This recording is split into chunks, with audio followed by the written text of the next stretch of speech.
Bem-vindo a mais um episódio do podcast Papo do Empresário. Hoje estamos aqui para falar a respeito do fim da escala 6x1. Será que é um custo extra para as empresas ou a gente pode olhar como uma transformação, uma inovação na produtividade? Junto comigo, eu tenho aqui o Roberto Oshiro, pré-candidato ao Senado, então muito experiente para a gente tratar junto dessa nova lei que está entrando. Muito obrigada por ter aceito o nosso convite. E também está comigo o vice-presidente da CONAGE, Confederação Nacional de Jovens Empresários, o William Franciscon. E eu sou a Angélica Jacob, faço parte do Conselho de Jovens Empresários da Associação Comercial. A palavra, Roberto. Boa noite. Queria agradecer primeiro, esse convite, a Angélica e o William, para participar desse Papo de Empresários. Dizer também que eu sou advogado tributarista e acompanho há muito tempo essa questão da reforma trabalhista. Exato. A gente está nessa batalha aí acompanhando essa proibição da escala 6x1. Na verdade, não é só a redução da jornada de trabalho em si, não é a escala 5x2, mas sim proibir uma escala 6x1 no Brasil na canetada. Em vez de conversar com todos os setores, de tentar encontrar uma solução adequada, porque ninguém é contra, óbvio, o descanso do trabalhador, a qualidade de vida. A gente sabe como que é, eu já fui também CLT, já fui empregado. Todos Quando você pega ônibus de manhã, tem que trabalhar bastante, às vezes falta tempo de qualidade para a família. Então ninguém é contra o aumento da qualidade de vida para o trabalhador, muito pelo contrário. Acho que todo bom empresário hoje quer que seu trabalhador tenha qualidade de vida, quer que seu trabalhador tenha mais dignidade, porque aí ele produz mais também. Agora, da forma como está sendo feita, na canetada, só por uma questão eleitoreira, e isso a gente viu na votação na Câmara, tanto direita quanto esquerda, vários deputados aqui no Mato Grosso do Sul, todos votaram a favor por conta de se interessar simplesmente na sua reeleição. Agora, o como e se isso vai impactar em desemprego, se isso vai impactar na inflação, isso daí ninguém conta. Joga lá para frente, meu interesse é ser reeleito e aí vai. Parece fazer uma comparação bem chula, mas igual quando você vê o asfalto passando sem fazer todo um preparo, do solo, esgoto, água, só joga lá o asfalto. Joga uma monta asfáltica em cima de uma base sem preparação. Asfaltamos o bairro, dura lindo. Até a próxima chuva, Isso aí. Como é que faz? E o William? Eu vou falar um pouco nessa linha do Oshiro. Primeiro é um prazer falar aqui no Papo do Empresário, o movimento associativista que eu faço parte, a gente faz parte, Oshiro, é de fato, para mim, uma das maiores alavancas que pode haver, tanto empresarialmente como profissionalmente, pessoalmente. Mas específico nesse assunto, e o que vocês falam é muito certo, a gente percebe, até bíblico o pessoal falava, que uma coisa é uma casa estruturada na areia, outra coisa na rocha. E a gente percebe que tudo que tem sido feito, e no momento que está sendo feito, não está adequado. Porque é um tema que precisaria de um debate maior, era um tema que poderia, sim, ser pensado em algo efetivo, que de fato atendesse os interesses. Detalhe que o pessoal tende a colocar sempre o trabalhador contra o empresário. E nenhuma empresa em sã consciência ela pode se posicionar contra o trabalhador. O empresário hoje ele é um trabalhador da empresa e ele precisa entender que para ele crescer, ele precisa que as pessoas que estão com ele cresçam também. Então esse conflito de um contra o outro não é o melhor caminho. Eu acho que, infelizmente, colocam sempre dessa maneira que o empresário não quer que o empregado tenha qualidade de vida. Na verdade, é o contrário. O empresário entende que para ele crescer, o empregado precisa crescer junto com ele. Mas a grande questão é, no momento em que você faz isso, do jeito que está sendo feito, numa questão eleitoral, você esconde o verdadeiro interesse. Você esconde o objetivo, o propósito, que de fato vamos revisitar a jornada de trabalho? Beleza. Qual que é o cenário que a gente está? Porque eu acho que a questão hoje, e talvez a minha maior preocupação, não é necessariamente se eu vou ter um custo maior, mas é se eu vou ter pessoas para enfrentar essa nova escala. E se eu tendo mais pessoas, se eu vou ter que fechar uns dias a mais como empresário, e como que eu vou lidar com todo esse custo de tudo isso? O Oshiro tem uma frase que eu ouvi esses dias no Instagram que é muito legal. A questão não é... o problema não é esse. O problema é o empresário paga muito para o empregado, que tem um monte de coisas em cima da folha, e o empregado recebe pouco. Então, o erro não tá necessariamente na escala de trabalho. Isso foi uma coisa que o Oshiro falou que eu achei fenomenal. Até o Oshiro pode explicar um pouco melhor. Mas o empresário paga muito e o empregado recebe pouco. Então, um erro, talvez, a gente não deveria estar conversando sobre escala 6x1. A gente deveria estar conversando de outra coisa que, infelizmente, não foi pauta por esse momento atual, né, Oshiro?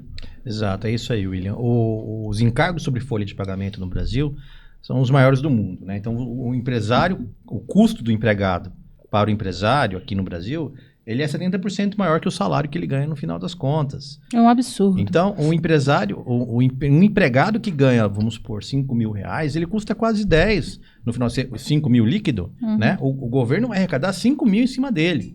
Fora que o que sobra no bolso dele, a cada real que ele gasta, ele paga 30% pelo menos para o governo, né? Isso daí são os impostos de tudo que ele compra.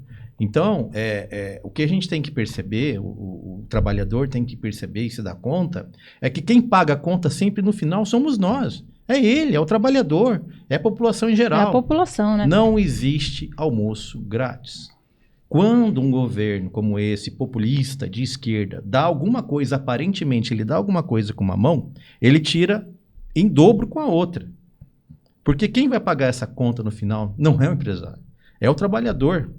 Da forma como está sendo feito nessa canetada que o governo está querendo impor, só por uma medida eleitoreira, é a nova picanha. A bem da verdade, né, eu sou do Partido Novo, que a gente sempre fala, essa é a nova picanha dessa eleição. Acredite quem quiser. Então, o governo parece, tô te dando 2 dias de descanso, etc. Você vai olhar lá no que está escrito no projeto de lei. Não é bem assim. E outra coisa, Isso que eu ia vai te gerar perguntar. desemprego, sim. Vai gerar desemprego. O projeto de lei, de forma clara, assim, principalmente tem vários leigos no sentido aí escutando, o que significa de fato o fim da escala 6x1 no projeto? Ele proíbe, em qualquer situação, a escala 6x1 no Brasil. Nenhum país do mundo fez uma proibição geral no texto constitucional. Mesmo que o trabalhador queira trabalhar mais. Mesmo que ele queira, ele não pode. Então você tem, cada um está numa fase de vida diferente. Cada trabalhador está numa fase diferente. Então o jovem que quer casar, cara, ele quer ganhar dinheiro. Exato. Ele quer acumular riqueza, ele precisa produzir mais, ele quer fazer hora extra, né? Ou ele o que tem a uma gente família assiste fora. grande. Ou ele quer ajudar em casa, e ele tem essa condição. Agora, o casal que acabou, né, vai ter um filho, teve um filho, ele quer mais tempo com a família, ele quer mais qualidade, a mulher principalmente. Então, essa liberdade de escolha nunca pode ser imposta pelo Estado, nunca pode ser imposta pelo governo. Nós temos que ter a liberdade de dizer, eu estou numa fase da minha vida que eu quero trabalhar mais, eu estou numa fase da minha vida que eu preciso trabalhar menos. Agora, Angélica, nessa atual fase que é assim, pela primeira vez na história desse país, nunca antes na história desse país, as famílias estiveram tão endividadas.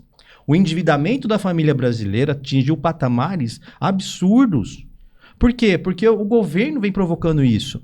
Vem aumentando o custo, vem aumentando a inflação. A gente tem mais um outro fenômeno no Brasil, que é a reduflação. 1 quilo de arroz já não é 1 quilo, 900 gramas. O barra de chocolate não é mais 400 gramas, é 180. Então, você vai reduzindo tudo, aumentando o preço. Então, você tem inflação 2 vezes. Isso vem no nosso bolso. Isso vai no bolso do trabalhador. Aí você tem juros caríssimos. Cartão de crédito aqui. É proibida a agiotagem no Brasil, né? A agiota cobra lá 5%, 7%, 10% às vezes. O cartão de crédito cobra 13%. E é permitido. E banco precisa? Não, mas é em cima do trabalhador. Quem que paga? Quem que não consegue pagar o cartão de crédito? É o empresário? É quem tem recurso? É o investidor? Não, gente. É o trabalhador, aquele mais carente, é quem ganha menos. E aí ele tem que ficar refinanciando o cartão de crédito. Então tá todo mundo com a corda no pescoço, a água já bateu no nariz, tá tendo que fazer... O trabalhador hoje, ele precisa fazer bico para sobreviver. Ele precisa pegar as horas que ele tem ainda disponíveis para tentar fazer Uber, para fazer qualquer outra coisa, fazer transporte por aplicativo, para poder sobreviver, para ter 3 empregos. Então, assim, está muito distante da realidade do Brasil hoje. Esse pessoal de Brasília não vive a realidade do trabalhador brasileiro na ponta. Eu conversei com vários trabalhadores. Aí fala assim, não vai ter redução de salário, porque ele proíbe a escala 6x1, né? Ou seja, ninguém pode fazer sem considerar, por exemplo, serviços essenciais. Como que você vai fazer numa farmácia? Isso que eu ia te perguntar. E aí, você é trabalhador, você precisa ir numa farmácia no final de semana. Você precisa ir à noite na farmácia. Não vai ter. Por quê? A farmácia vai ter aumento de custo. Aí ela tem 2 saídas. Ou ela fecha, ou ela contrata mais gente. Não tem porque gente. vai custar mais. E aí, quando contrata mais gente, quem que vai pagar essa conta dessa contratação a mais? Óbvio que vai repassar no preço dos medicamentos, óbvio que vai repassar no preço dos produtos e serviços. Quem paga a conta sempre é o trabalhador, sempre somos nós. A corda vai estourar sempre pro lado mais fraco. Agora, esses políticos populistas não têm coragem de falar isso. O que eles querem é enganar o eleitor, como sempre fazem, para ter voto, para ser reeleito, sabe? Então, assim, eu acho um absurdo. É um desserviço, né, que esse governo populista e esses políticos populistas, tanto de direita quanto esquerda, como eu disse, na aprovação na Câmara, todos votaram a favor, sem mencionar esses poréns e sem ajustar o texto da lei, pelo menos para que a gente pudesse salvaguardar setores essenciais, micro e pequena empresa, que são geradores de grande parte dos empregos, mas mais de 50% dos empregos é micro e pequena empresa e MEI que gera nesse país. Esses daí não tem como suportar esse custo a mais. As grandes empresas, as grandes lojas, as grandes redes, elas conseguem. Por quê? Porque elas repassam no preço. E aí, como ela tem economia de escala, William, como ela tem volume, ela consegue repassar e o consumidor é obrigado a aceitar. Agora, a padaria lá do bairro, sabe? A oficina mecânica lá do bairro, esse daí não tem como repassar no preço. Esse daí não tem como competir já com as grandes redes, já é super difícil. Então ele tem duas alternativas. Ou ele fecha, ou ele reduz o seu horário de trabalho e vai trabalhar dentro daquilo que a sua estrutura lhe permite. Então, o problema maior do desemprego que vai acontecer é exatamente das pequenas empresas desse país, que vêm sendo cada vez mais prejudicadas por esse governo. A gente está tratando de outra pauta, que é o aumento do teto do Simples, que está há 8 anos defasado. É um aumento de carga tributária camuflado. Porque só pelo custo da inflação, a gente já deveria ter um limite maior do teto e recolhendo menos imposto, mas não. Então ele continua lá congelado, o governo vai arrecadando mais. Então ele vai implicando sempre aumento de arrecadação, aumento da carga tributária e dificuldade para os pequenos empreendedores desse país poderem crescer. Agora está na moda o sabor, né? O sabor Robin Hood, mas tira da população, de quem é mais pobre, quem precisa mais, e leva para os bancos que estão endividando todo mundo. Exatamente isso. Não tem mágica. O empresário não consegue, ele tem que repassar. Ele não consegue absorver carga tributária, ele não consegue absorver custo do Brasil. Isso vai sempre ser impactado na inflação, no preço dos produtos e serviços para toda a população. Vai gerar desemprego, sim, porque vai ter essas demissões. E outra, fala assim, não vai ter redução no salário do trabalhador. Quer ver uma mentira? Estava conversando com um vendedor de shopping. Vendedor de shopping, por exemplo, vendedor, de uma maneira geral, ele ganha comissão. Ele tem um salário base que é bem menor do que toda a remuneração que ele recebe. Então, assim, a remuneração maior dele é sobre comissão de venda. Se é um dia menos que ele vende, ele vai ganhar menos. Óbvio que vai reduzir a remuneração, não vai reduzir o salário base. E se for comissão geral global, vai diminuir o quanto ele vai ganhar do pedaço. Lógico. Até o próprio restaurante, né, o salão, quando você tem lá os 10%, etc., que eles fazem um rateio, vai vender menos, vai ganhar menos, gente. Aí fala assim, não vai ter redução do salário. Aí eles não falam a história completa, não vai ter redução do salário base. Aquele que está na comissão coletiva. Mas em que setor que só vive de salário base? Nenhum. Todos eles têm comissionamento, todos eles têm remuneração por produtividade. Eu acompanho as tratativas de convenções coletivas de vários setores. E a gente sempre tenta fazer aquilo que é melhor para os dois lados, dentro das dificuldades que o próprio governo nos impõe. O problema é o aumento, o custo muito excessivo da máquina pública, encargo sobre folha de pagamento, é um absurdo no Brasil, né? Você chegar a 70% sobre o salário do trabalhador, ou seja, aqui no Brasil a gente tributa o trabalho do trabalhador, né? O ganha-pão, o suor dele, né? Então, assim, o suor do trabalhador é muito tributado pelo governo, por isso que vai para outros países. Mais uma coisa em relação ao projeto de lei que você mencionou, que eu acho que é importante todo mundo saber. A PEC da Erika Hilton, o paradigma dela na justificativa, elencava lá Noruega, Inglaterra, vários países europeus que tinham feito a redução de jornada, certo? De sair de 6 por 1 para 5 por 2, 4 por 3. Todos esses países que serviram de paradigma na sua justificativa, eles não têm remuneração mensal, eles têm remuneração hora-trabalho. Eles tiveram um grande ganho de produtividade e a sua remuneração é hora-trabalho. Eu acho que esse é o verdadeiro debate que nós deveremos ter porque esse ano é ano de eleição, não dá tempo para mais nada, o pessoal só está preocupado com a sua própria reeleição, então os deputados e senadores atuais só não vão trabalhar no segundo semestre, só vão ficar envolvidos com isso. Agora, a partir do ano que vem, com uma nova composição do Congresso de deputados, novos senadores, acho que o primeiro passo que a gente poderia fazer é rediscutir as relações de trabalho do Brasil. Por que que o nosso trabalhador quer ir para os Estados Unidos, quer ir para a Europa, quer ir para o Japão? Porque lá ele ganha mais. Mas por que que lá ele ganha mais? Porque a remuneração é por hora de trabalho. Então, uma das coisas que eu acho que a gente poderia começar a mudar no Brasil é essa sistemática de remuneração ser mais livre à escolha do trabalhador. Veja só, a liberdade de escolha sempre tem que estar no poder decisório do trabalhador. Então, se ele quer trabalhar por um regime de hora de trabalho para ganhar mais, ele pode. Sabe quanto que a gente conseguiria aumentar o salário do trabalhador, a remuneração, se a gente só fizesse essa mudança? 25%. Sem aumentar o custo para o empresário, sem aumentar o custo do custo Brasil. Então, só aí, William, a gente conseguiria aumentar o salário no bolso do trabalhador em 25%, né? Porque aí você não tem aquela remuneração que você está pagando por não produtividade. Muito pelo contrário. E é mais justo. É mais justo, porque o trabalhador que quer trabalhar, ele se sente muito injustiçado com o colega de trabalho dele, que acaba faltando muito e sobrecarrega quem está ali. Eu vejo isso também. Então, os trabalhadores também reclamam. Falam assim, olha, eu ganho o mesmo tanto que o outro que nem trabalha. Eu ainda tenho que fazer o meu trabalho dele. Né? Então, a gente teria uma realidade mais justa de remuneração, conseguiria aumentar o salário do trabalhador em 25%, o que isso ia impactar? Aumento da economia. Porque se todo mundo ganhasse 25% a mais no seu salário, de um mês para o outro, o que isso ia representar? Mais consumo, mais poupança, mais investimento, né? Que ele teria essa liberdade, pagar as contas atrasadas, pagar esse passivo que o governo relegou, colocou a corda no pescoço para todos os trabalhadores da população brasileira puxar com esses juros exorbitantes, voltar a essa situação de normalidade em relação à inadimplência no país. Outra coisa que a gente poderia começar a tratar é uma evolução da reforma tributária ou uma contra-reforma que mudasse a base de arrecadação, principalmente da Previdência, para que esses encargos sobre folha de pagamento virassem dinheiro no bolso do trabalhador. Aí a gente conseguiria aumentar mais 50% do salário. Olha só, soma uma coisa e outra, você tem um aumento real de 75% no salário do trabalhador no bolso dele. Em 2 projetos de lei, em 2 medidas, 2 emendas constitucionais, mas ninguém tem a coragem de debater isso no Congresso Nacional. Falam que é uma questão muito difícil, mas eles não entendem. Eles não entendem de economia, não entendem de tributário e fazem muita dificuldade para entender aquilo que às vezes eles querem, que o governo quer aprovar. Eu acho muito curioso que eles não deixam a gente pagar para o funcionário do FGTS, por exemplo, que é uma verba dele, e às vezes o funcionário acaba, porque precisa do dinheiro, pega um empréstimo de uma empresa especialista nisso, onde ele vai pagar um imposto altíssimo por um dinheiro que já é dele, que ele não pode mexer.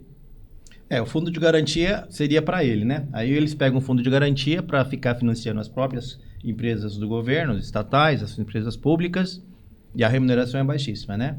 Então ele perde muito dinheiro. E se ele for acessar antes, ele precisa pegar um empréstimo. Agora inventaram esse empréstimo para você pagar suas dívidas, porque está todo mundo endividado. Aí você pode acessar o fundo de garantia. Quem está ganhando dinheiro com isso? Banco. Porque o banco vai cobrar juros sobre o seu FGTS, hein? Sobre o seu FGTS, que era um fundo para garantia, sua garantia caso você ficasse desempregado. Era seu. Você percebe que é um Robin Hood bem ao contrário, né? Tira do trabalhador e coloca para o banco, né? Verdade. William, na tua posição como vice-presidente da CONAGE, você visualiza quais setores mais impactados? Assim, Angélica, a gente vê um maior impacto em setores que têm uma dependência grande de mão de obra. É claro que com o setor de tecnologia, esses setores que tem mais variação, realmente você consegue ter uma certa adaptabilidade de horário, você consegue responder mais fácil. Mas nem todos os setores são assim. O Chiro trouxe muito essa frase dos setores essenciais. Quando a gente fala de hospitais, quando a gente fala de farmácias, quando a gente fala de supermercado, são setores, e vou dar o meu exemplo, eu trabalho com restaurantes, eu sou um setor que enquanto todo mundo está se divertindo, eu estou trabalhando. Então assim, o desafio ele não impacta igualmente todo mundo.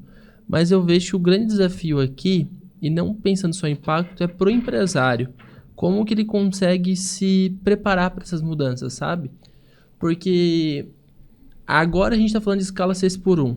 Ontem e hoje a gente continua falando de reforma tributária. Daqui a pouco a gente está falando de tarifaço do Trump. E a grande questão, o que o empresário pode fazer para, de fato, ele conseguir trabalhar nessas dinâmicas? É claro que o primeiro ponto que ele precisa, de certa forma, é pensar em país. Eu acho que o empresário tem que pensar nele como um ente de mudança do nosso país. Ele como uma liderança, ele tem que se formar como liderança. Muito do nosso trabalho hoje na Conage é formar lideranças para gerar prosperidade para o Brasil. Então a gente quer sim que o empresário cresça, a gente quer que ele participe de instituições de classe, a gente quer que ele, se ele quiser entrar na política, ele entre, mas para pensar o Brasil. Porque hoje o Oshiro trouxe uma frase muito legal que é uma pauta eleitoreira. Tem muita gente preocupada em pensar a eleição e não pensar no Brasil. E esse é exatamente o nosso problema. Enquanto nossos representantes estiverem pensando neles, eles estão muito pouco preocupados com o nosso país. E as pessoas que mais têm essa oportunidade de mudar isso são os empresários, é quem sente isso no dia a dia. E sempre que eu falo com o empresário, eu falo para ele, independente do seu setor, se você for pouco ou muito afetado pela escala 6x1, você vai precisar se preparar para isso. E de onde a gente tem visto cada vez mais as visões de controle de caixa, fluxo de caixa. A gente viu uma época que a gente chamava de ouro das startups, onde tinha dinheiro no mercado, o crédito era barato, as startups cresciam, não se preocupavam com lucro e tudo mais. Hoje em dia se percebe que está no inverno das startups. Agora não tem dinheiro no mercado, agora as startups, que era aquela empresa leve, escalável, precisa fazer gestão de caixa. Então o que a gente percebe é que o empresário precisa colocar os pés bem no chão. E infelizmente, quando o governo não pensa no crescimento do país, a gente não vai ter empresas crescendo rápido, dando bastante emprego. Antigamente o sonho do empresário era contratar bastante pessoas, era empregar famílias. E hoje você vê muitas pessoas querendo ter um negócio de uma pessoa só. Automatizar, colocar robô. Então a gente está perdendo aquele brilho que os empresários tinham de colocar e ajudar as pessoas, porque está difícil. Então, um pouco do nosso propósito de empreender é gerar prosperidade.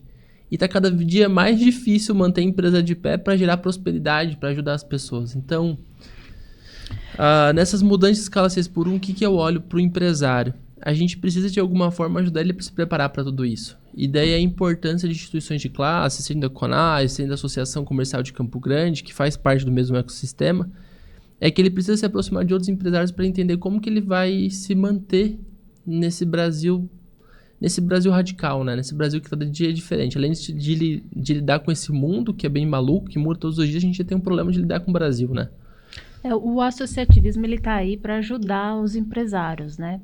Eu acredito que fortalecendo, a gente vai conseguir chegar com mais ou com menor dificuldade a inovações, adaptações. Afinal de contas, toda mudança gera um desconforto muito grande. Os empresários do Brasil, eles não estão preparados para essa mudança em toda a rotina. E a gente fala aqui de pequenos, médios, grandes, né, empresários, cada um num setor completamente diferente, uns totalmente dependentes de mão de obra, outros nem tanto. Pra gente aqui é um assunto que a gente tem estudado. Mas e o MEI? O empresário pequenininho, você acha que ele tá vendo IA para a empresa dele? Você acha que ele tá... Eu fui para São Paulo fazer uma imersão sobre IA. Você acha que o pequenininho tem condições para ir para São Paulo fazer uma imersão sobre IA? Então, essas situações que a gente pensa, né? Como que vocês enxergam a associação? Pra gente, né? Todos aqui somos parte da Associação Comercial de Campo Grande, mas eu acredito que ainda tem muitos empresários que estão sem essa proteção de guarda-chuva. O que vocês podem dizer para esse empresário? Conscientização? Eu tô há mais de 20 anos nessa luta do associativismo, né? Pouco tempo. Foi quando você nasceu? Não, só não vi. Você tava o quê? No prezinho? Eu entrei novo lá, acho que tinha 28, acho que eu ainda dos 30 também, mas na minha época não tinha nem conselho de jovens ainda. E eu vejo como mudou a cultura também, né? Do associativismo, que era uma mudança de cultura que a gente tinha que enfrentar. Campo Grande, Mato Grosso do Sul passou por essa mudança de cultura e hoje eu acredito que o empresário se enxerga mais como empresário. Antigamente ele nem se enxergava. Hoje ainda tem dificuldade do MEI se enxergar como empresário, né? Ver que ele faz parte desse processo, que precisa estar em grupo. ninguém vive melhor sozinho, né? Eu acho que a gente tem que se unir sempre e viver em grupo, né? Para que a gente possa cada vez mais ter força e representatividade para implementar as mudanças que o país precisa. Na reforma tributária, na luta da reforma tributária, a gente salvou o MEI, porque ele ia deixar de existir. O texto original da PEC 45, Associação do Bernardo Comercial, Api, né? as associações comerciais do Brasil. Campo Grande estava lá representado, o CONAGE também estava lá representando, fazendo força, articulando com os parlamentares, com os congressistas. Colocamos emendas, né? Mais no Senado do que na própria Câmara, porque a Câmara, quando aprovou, nem texto tinha. E aí salvamos o Simples. Salvamos o Simples, que ia deixar de existir. Ainda a tarefa não acabou. A gente precisa de uma contra-reforma, de um aprimoramento dessa reforma a partir do ano que vem, porque o não aproveitamento de crédito, isso é uma coisa mais técnica, mas o não aproveitamento de crédito para empresas do Simples ainda vai provocar a morte ou a mudança de regime de várias empresas e aí o aumento absurdo de carga tributária, porque a alíquota prevista já está em 30%, que vai ser a maior do mundo. Né? A gente vai vencer todos os países e aumentar ainda mais nossa carga tributária.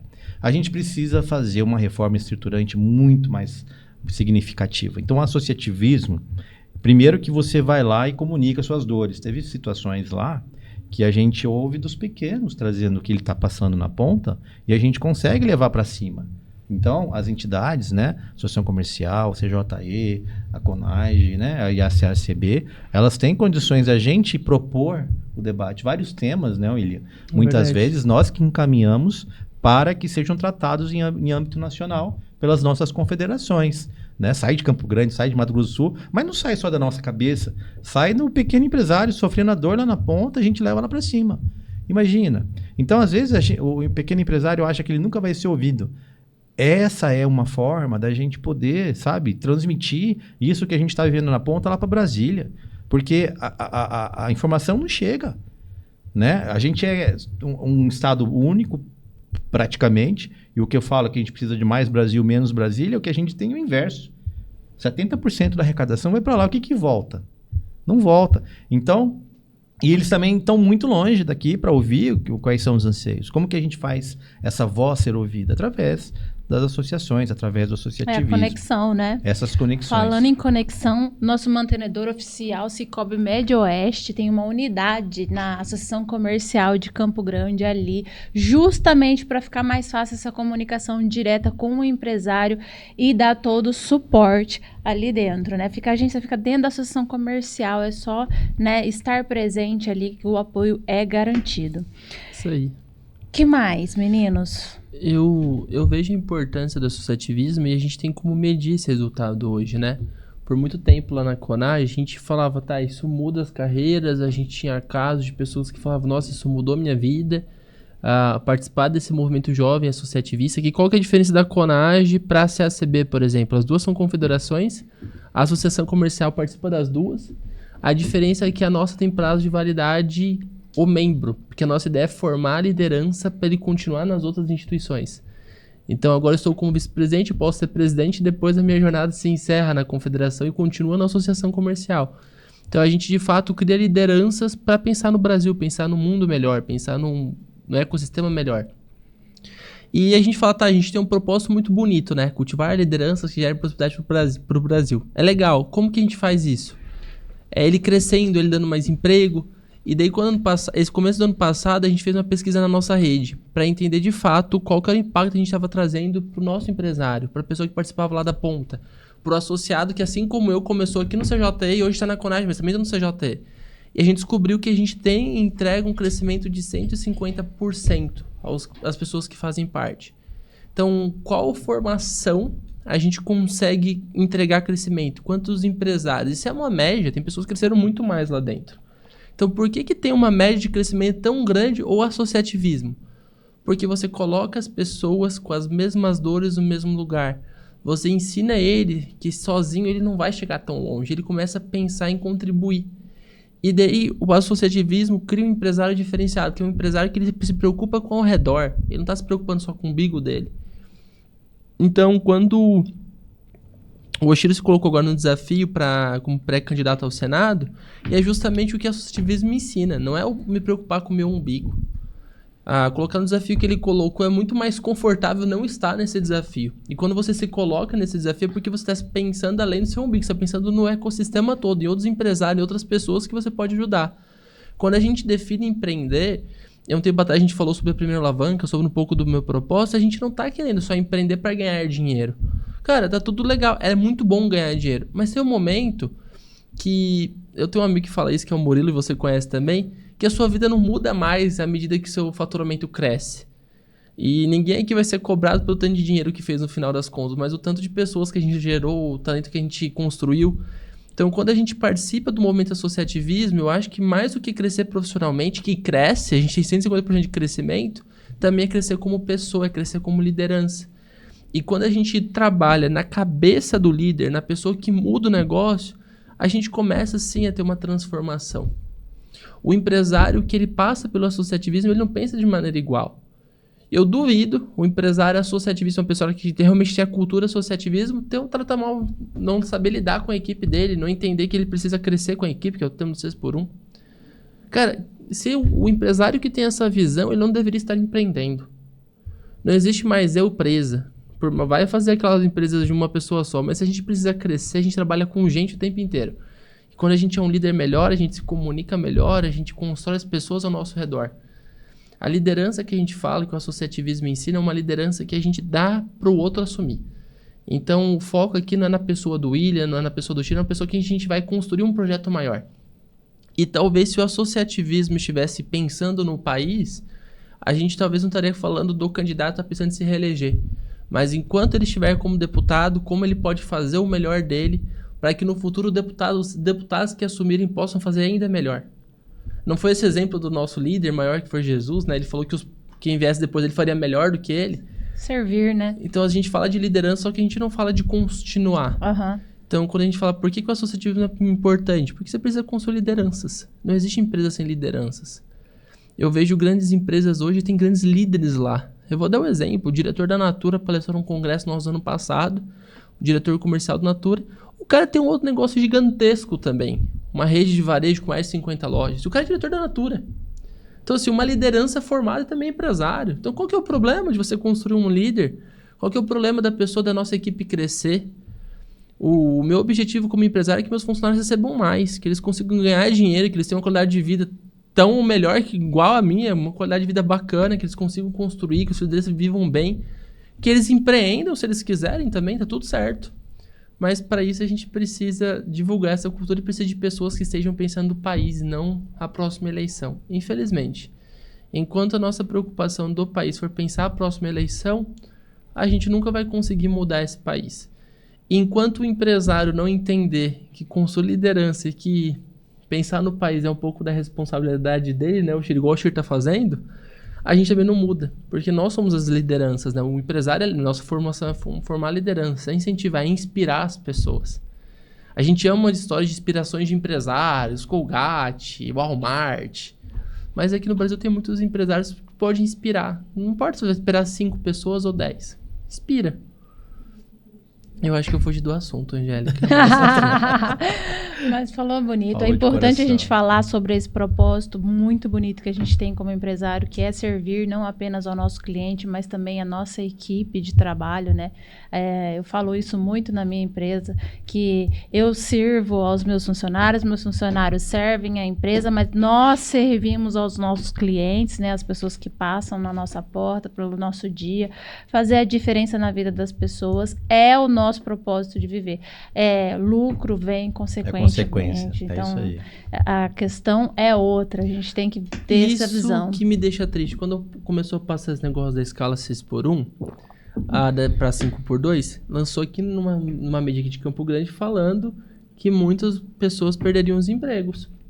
E daí eu vi os comentários. E as pessoas ainda têm aquela visão que é um contra o outro, sabe? É uma visão velha. Que é proletário contra... trabalhador contra empresário. Trabalhador Mas contra continua. empresário. Quanto mais ignorante, né? E eu falo, não o trabalhador, mas o próprio empresário ignorante também, ele tem só esse olhar só do custo, né? A gente até vai entrar aqui no quais são os impactos, né, na economia da situação, mas a gente também consegue olhar o fim da escala 6x1 de forma bem colocada e bem estudada, Trabalhado. bem trabalhada, Aumento de produtividade, redução de encargos. com benefício também todos. para todos, né? Para o empresário, para o funcionário, isso a gente vai chegar nisso aí. Mas quem se perdeu agora fui eu. Vamos lá, vamos seguir aqui e aí a gente chega lá. Qual que é o custo direto aí para nossa economia? O que isso pode gerar? Você tocou no ponto de inflação. Como que isso pode nos... Eu sei que isso é amplo, que a gente passaria aqui, né, horas falando, mas assim... Vou tentar resumir. De cara, o impacto de custo aí na inflação. Então, dependendo do setor, ele vai de 10% a 25% de aumento de custo, né? Então, isso vai ser repassado no preço de produtos e serviços. Então, você vai num restaurante, ele vai ter lá pelo menos 20% a mais de custo. Você vai pedir iFood também, você vai pedir qualquer coisa que você vai comprar no mercado também. Aquilo que a gente volta a dizer, quem vai pagar essa conta? Será que quem vai sentir mais é o grande investidor, é o grande empresário? Balela, quem vai sentir é o trabalhador, é aquele que já está endividado, é aquele que quanto menos ganha, mais vai se sentir na pele. É aquele que ganha o salário mínimo, é aquele que precisa do trabalho para viver. E ainda mais, aquele empreendedor, né, porque a gente tem uma gama de empreendedores no Brasil, que são os MEI também, né, vão sentir na ponta e vão ter que também aumentar o preço dos seus produtos e serviços, e que vão continuar na formalidade.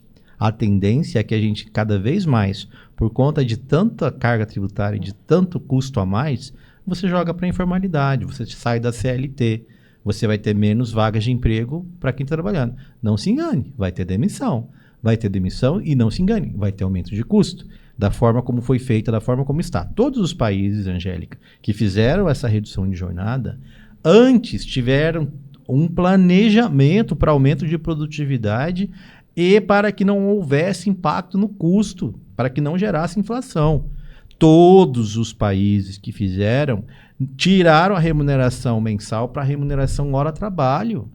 Não tem nenhum outro país no mundo que vai querer fazer as duas coisas ao mesmo tempo, num momento de baixíssima produtividade, de altíssimo custo sobre folha de pagamento. Não existe precedente no mundo para isso que esse Congresso e esse governo estão fazendo. E a corda vai estourar para o lado mais fraco. Então, assim, aumento direto de 10% a 25%, dependendo do setor. Digo mais. Em vários países, isso é tratado setor a setor. Ninguém tem na sua Constituição Federal a proibição de fazer 6x1. Não, gente. Tem setor que é essencial. Farmácia, posto de combustível, saúde, sabe? Tem setor que não é absorvível. E o Brasil é um país continental. Se é pago hora, não dependente, né? Não. A pessoa vai trabalhar 6, ela vai lucrar mais. E as pessoas, eu acho que o direito de escolha é do trabalhador, gente. Não pode proibir. Você tem que deixar esse direito de escolha na mão dele. Então, o governo quer ser sempre tutor, porque acha que o trabalhador sabe, ignorante demais e que ele não tem condição de gerir sua própria vida. Essa que é a realidade. Ele acha que é um incapaz. O governo do Brasil acha que o trabalhador é incapaz. Incapaz de gerir sua própria vida. Então, eu vou te gerenciar seu fundo de garantia por tempo de serviço, eu vou gerenciar sua previdência aqui, depois vai quebrar e não vou ter para te pagar. Aí você tem bilhões de roubo na previdência dos velhinhos. Né? Por quê? Porque tudo que fica na mão do governo está sujeito ao quê? Corrupção. E no Brasil a corrupção tem impunidade. Né? E uma das coisas que a gente precisa mais mudar nesse país é isso. Corrupção e impunidade. A gente precisa resolver esse problema. Agora, o governo acha que o trabalhador é incapaz e ele pega todo o dinheiro do trabalhador, todo o custo sobre o trabalhador e fica com ele no bolso dele. Né? Aí depois ele fala assim, vou melhorar aqui, você vai trabalhar agora, vai trabalhar menos e vai ganhar o mesmo tanto. Não. Paga para ver. Paga para ver. Acredita nisso, paga para ver. Então a gente tem trabalhado no Congresso Nacional para tentar fazer mais emendas nesse texto da PEC, que a probabilidade de ser aprovada por conta de um ano eleitoral é muito grande, mas é preciso ter coragem nessa próxima composição do Congresso Nacional para a gente enfrentar essas discussões de maneira mais abrangente, né? E pensar, quais são essas novas relações de trabalho? O William disse muito bem. Eu acho que o empreender hoje são essas novas formas de relação de trabalho. Todo trabalhador hoje é um empreendedor. Acaba sendo. E ele tem que ter esse direito, sabe? De realmente gerir o seu próprio trabalho, né? Que é a uberização da economia, que é ele trabalha a hora que quiser, às vezes trabalha 12 horas por dia, depois chega lá na frente, folga uma semana, vai viajar. Ele tem essa liberdade, ele tem essa autonomia. Agora, quando ele precisa faturar mais, ele fatura mais. Quando ele quer comprar um carro novo, ele compra. Por que o pessoal quer ir embora para o Paraguai? Cara, eu costumo dizer, olha, o Lula é o melhor presidente que o Paraguai já teve. Não, o que tem de empresário e trabalhador indo para lá, o salário mínimo lá é maior que o do Brasil, R$ 2.300, R$ 2.500.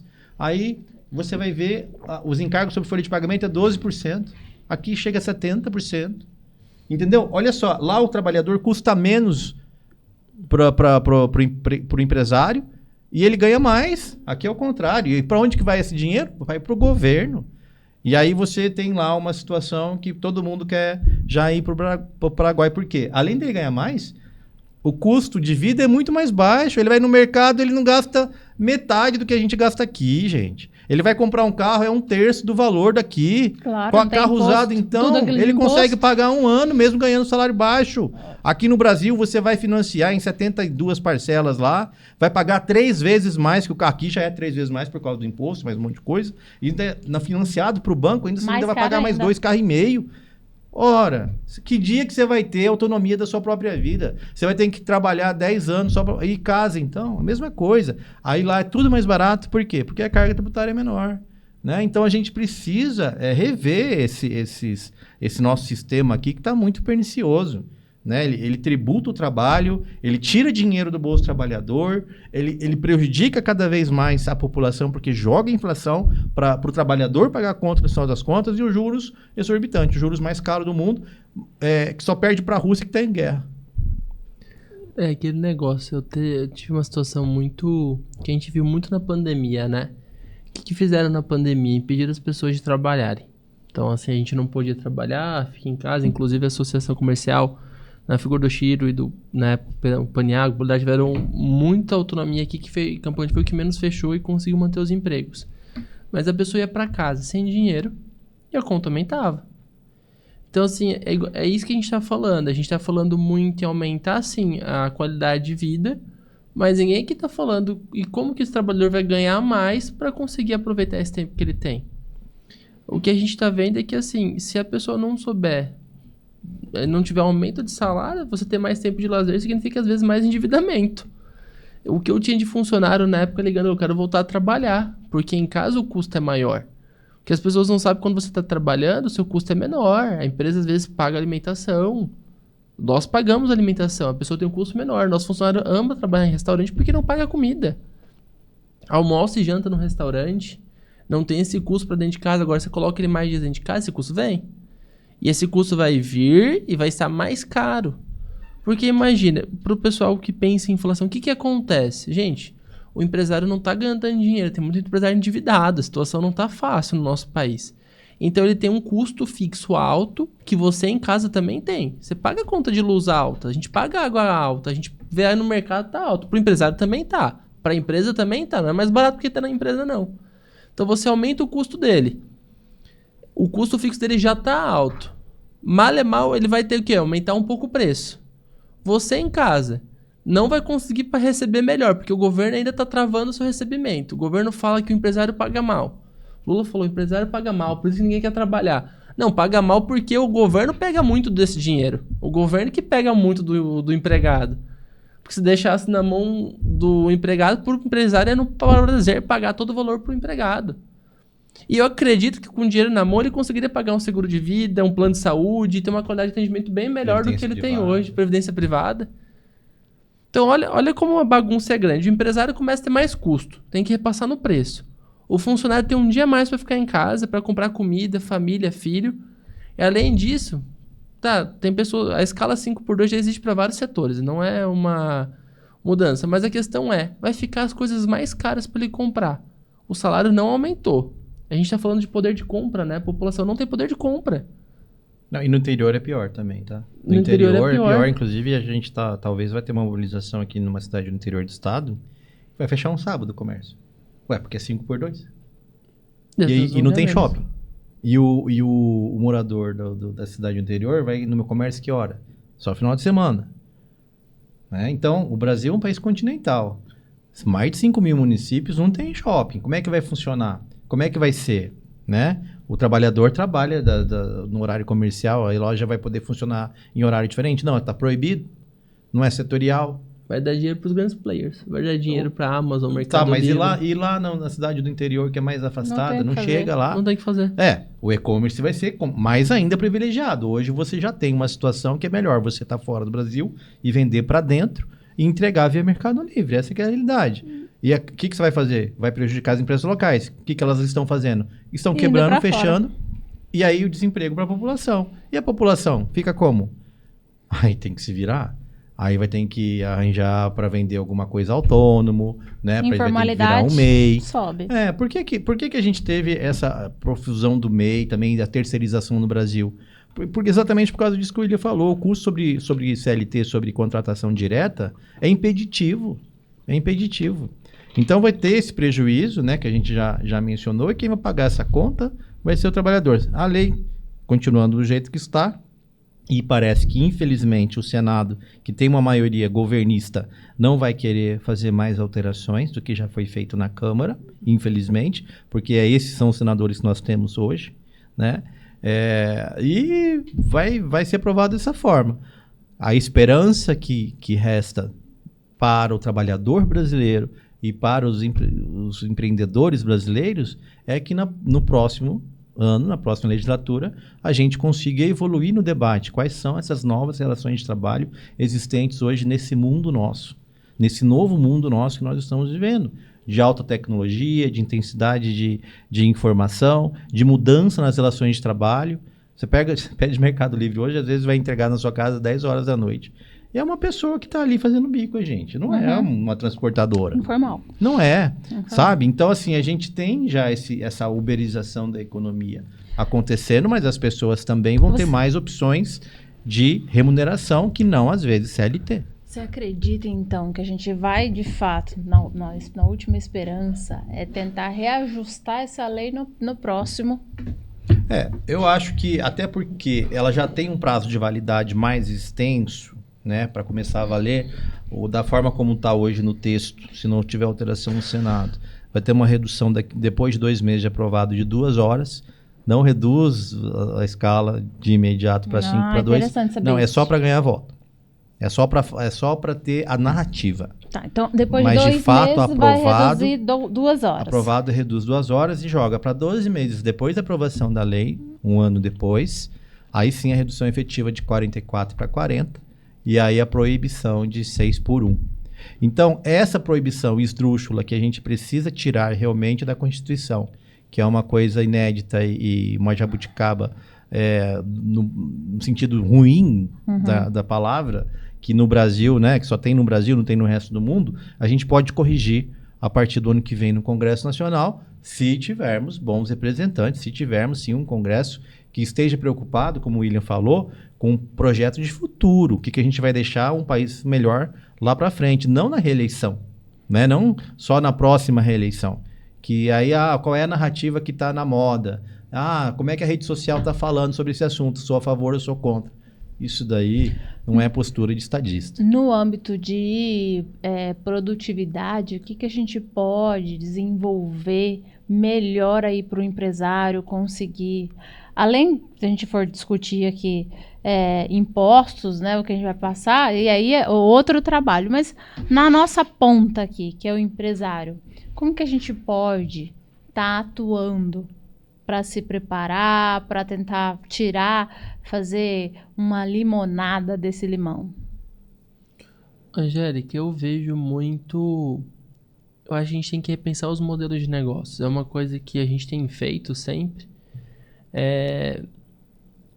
Como que eu posso manter a minha entrega de valor para o meu cliente tendo um custo menor? Qual que é a etapa aqui da minha cadeia produtiva, do meu modelo de negócio que eu possa automatizar? Como que eu posso melhorar. Vou dar um exemplo. Aqui na cidade tem uma padaria francesa muito famosa.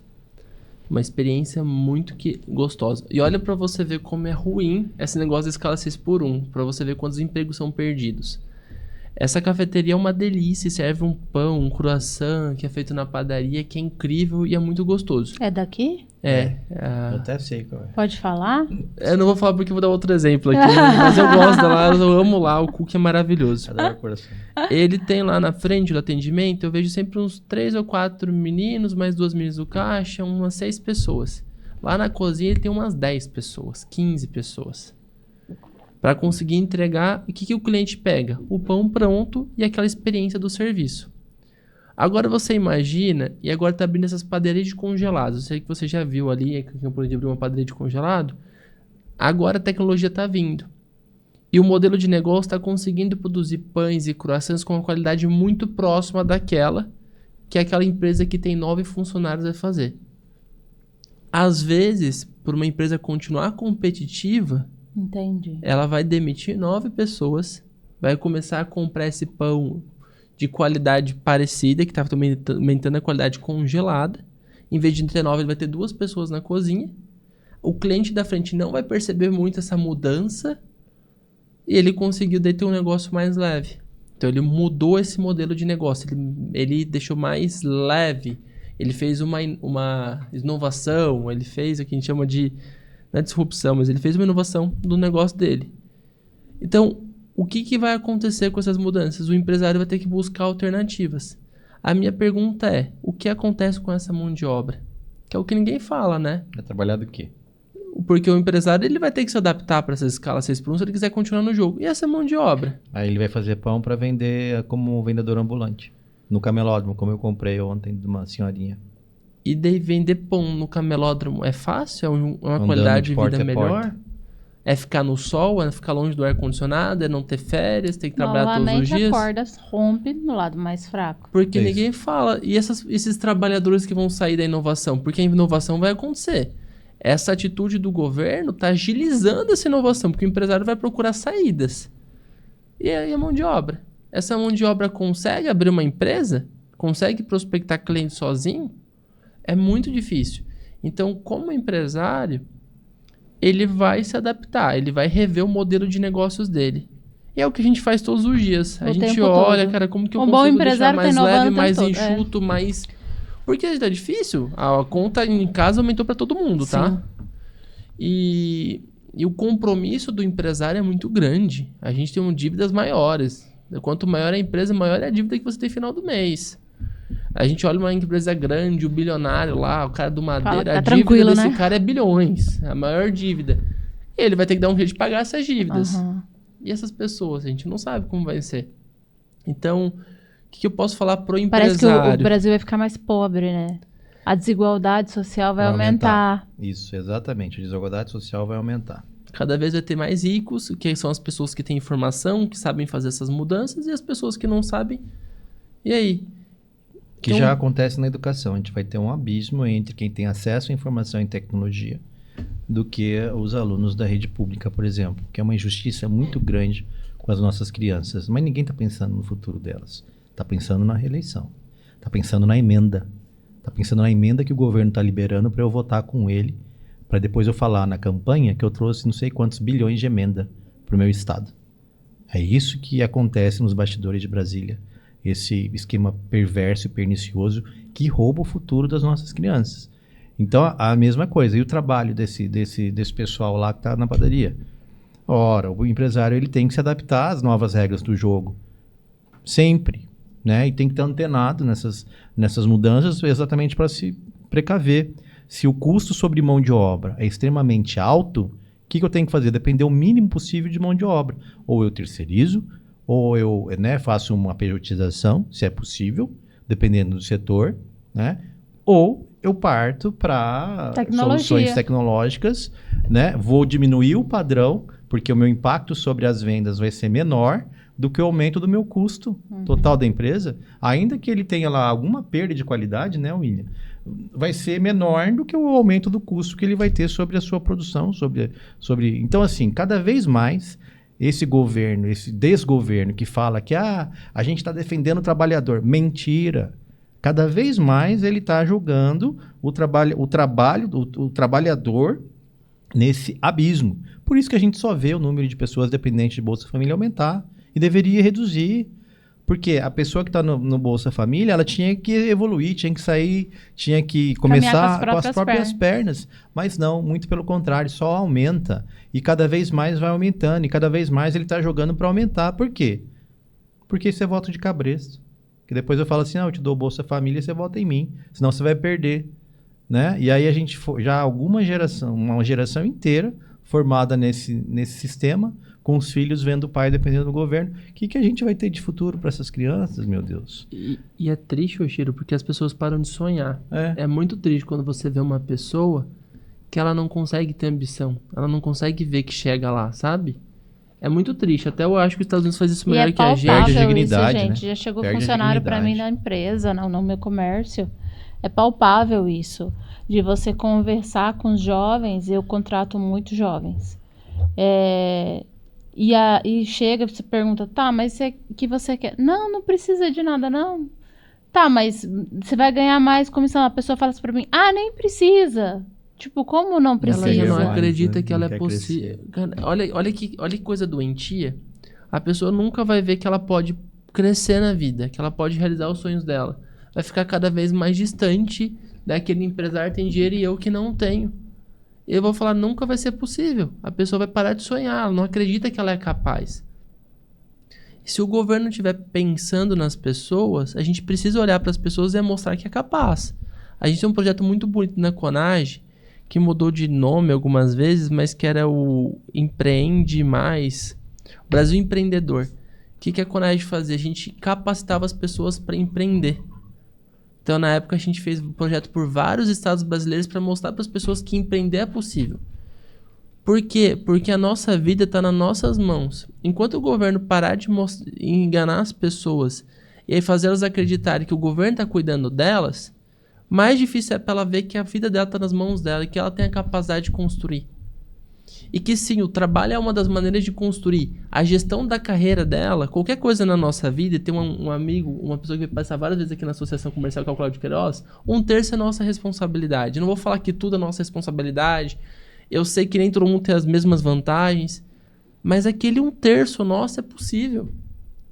Esse 1/3, essa possibilidade, a gente precisa mostrar para as pessoas. E o que o governo está fazendo é tirando isso delas. Está tirando essa possibilidade da pessoa sonhar. Está tirando essa possibilidade. Nós, hoje, como sociedade, como confederação, a gente forma líderes para mostrar para as pessoas que é possível sim. O sonho americano, lembra? A gente fala muito do sonho americano, a gente se inspira nos Estados Unidos, que a pessoa tem o sonho de montar uma empresa na esquina, na portinha de casa e virar um unicórnio e conquistar o primeiro milhão. Por que no Brasil a gente não tem um sonho? Você percebe que a gente não tem um sonho do Brasil? Então está cada vez mais difícil. Então as pessoas pararam de sonhar que é possível. E daí, infelizmente, eles ficam à mercê de pessoas que vão enganar elas, que vão prometer a picanha, que vão prometer o descanso. Cara, todo mundo quer descansar no final de semana. Eu, infelizmente, não sei o que é descansar no final de semana, que o meu modelo de negócio escolhido é restaurante. Mas assim, todo mundo quer descansar no final de semana. Eu conheço empresários que falam pra mim que o sonho dele é poder ter um sábado e um domingo livre pra descansar. Né? E é o sonho de todo mundo, é ter tempo pra si. Essa é a grande picanha que o Oshiro falou, é verdade. Mas, gente, pra conquistar tempo pra si, não é o governo que vai te ajudar. É você sabendo priorizar as suas coisas. É você sabendo onde você quer chegar, é você sabendo o que você tem priorizado na sua vida. Então, talvez se o Brasil tivesse mais preocupado em ensinar as pessoas a pensar e serem os protagonistas da própria vida, em vez de querer eu definir o que você vai ser, a gente estaria pensando melhor. A gente acaba de entrar num tema de mudança cultural, né? Sobre essa mudança cultural, o Oshiro também falou sobre as escolas, né? As crianças e tudo mais. Como que a gente, empresário, pode estar atuando aí nessa mudança cultural de trabalho formiguinha, eu diria? Eu faço muito isso dentro da minha empresa com os meus funcionários, mas é pouco, né? A gente tem que fazer mais. Lá na Associação Comercial tem um projeto do Paniago, que é o Empresarinho, né? Então ensina empreendedorismo logo cedo para as crianças. Mas é uma escola particular. Na escola pública chega isso? Não chega. Não chega. É aquilo que eu estava falando, a gente cada vez mais vai ter um abismo, né, de quem tem acesso à educação, à formação de qualidade, de quem não tem. Sabe o que aconteceu na Coreia do Sul? O grande boom da Coreia do Sul, e no Japão também pós-guerra, foi a educação. É que no Japão já tinha uma cultura que a educação era mais importante do que comer. Na colônia japonesa, quando o pessoal veio para cá, tem um prato, inclusive da minha família, é um prato típico, que é arroz com chá. Mas o arroz com chá não é um prato típico porque é um prato típico, é porque não tinha o que comer. Então você misturava o chá com arroz para dar um sabor diferente, né? Mas estudar era prioridade. Estudar, então você deixa de comer, mas tem que estudar, porque o futuro da família, do filho, está no estudo. E o trabalho. Trabalho 12 horas por dia, todos os dias. No final de semana, quando eu não estava trabalhando, estava fazendo mutirão para um ajudar a construir a casa do outro. Colônia é assim, né? Acho que não é só característica da japonesa, tem outras colônias europeias também que tem esse padrão. Agora, na Coreia do Sul, o que aconteceu? Eles investiram, e na década de 80 a gente estava muito acima da Coreia do Sul, hoje inverteu, mas eles investiram muito massivamente na educação. Qual educação? Educação de base. Aqui no Brasil, a pirâmide é invertida. Você gasta muito com universidades federais, então você tem escola pública no ensino superior e um investimento pífio e irrisório de qualidade ruim na base. Tem que inverter. A Coreia do Sul investiu na base. Ou seja, você chegava lá no vestibular, todas as crianças, com dinheiro e sem dinheiro, tinham a mesma oportunidade de chegar no vestibular com a mesma qualidade de ensino. E depois a universidade podia ser particular. Sabe o que acontece? Eu fiz escola pública também no segundo grau, e depois lá na Federal, eu passei na Federal e passei na Católica, não CDB, que é católica e é particular. A maioria dos meus colegas da escola de segundo grau, que era pública, estava na particular. Na Federal era eu e mais um da sala. Por quê? Porque a Federal era mais difícil de chegar. Aí você competia com todos os alunos de escola particular. Pode ver hoje. É muito mais difícil você entrar na Federal. Quem está na Federal, geralmente, colégio particular, é filho de quem tem recurso. Uhum. Quem não tem, vai para onde? Vai pagar, vai trabalhar, vai ter um curso noturno, que nem eu fiz, direito noturno, trabalhando para poder pagar minha faculdade, contando com a ajuda de um financiamento estudantil, de um FIES. Por quê? Porque essa é a realidade.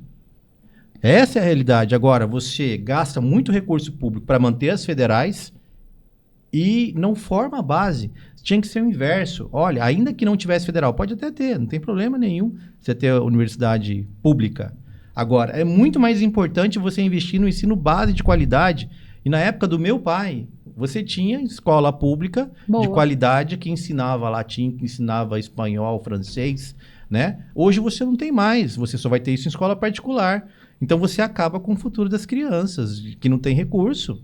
E não é também cota, não existe isso. É quem tem dinheiro, quem não tem dinheiro. Quem tem recurso, quem não tem recurso. O filho do trabalhador mesmo vai para a escola pública, né? E aí, a escola pública está dando condições de igualdade para ele chegar no vestibular e competir em nível de igualdade com aluno de escola particular? Gente, claro que não. Porque não adianta muito mais no nada acesso ao mercado de trabalho.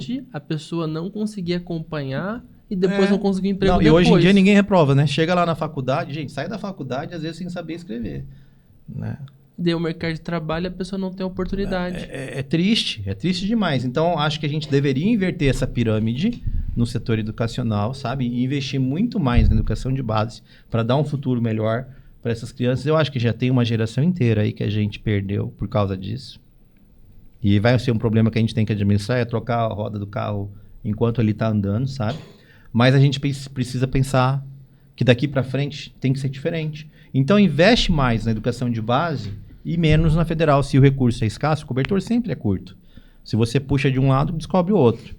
Então, assim, a gente tem determinada quantidade de recurso, né? Verdade. Então, que a gente possa investir mais na base do que no ensino superior. Até porque o aluno de ensino superior, às vezes, ele tem mais condições também de trabalhar, fazer alguma coisa para conseguir pagar alguma coisa que seja da Universidade Federal, né? Da Universidade Pública. Então, precisa pensar. Não, a solução nunca é fácil, mas a gente precisa dar mais atenção na formação de base. E o que os empresários podem fazer? É difícil, porque a gente já banca tanto, né? É o empresário, é o trabalhador, é o consumidor que paga toda essa estrutura dos seus impostos, né? A gente já está fazendo muito. O problema é que estão pegando nosso dinheiro e fazendo o que com ele? Investindo Além de errado, aplicar né? errado, roubando. Essas emendas de Brasília, quando liberou 1 bilhão para vir para o Estado, quanto que chega na ponta?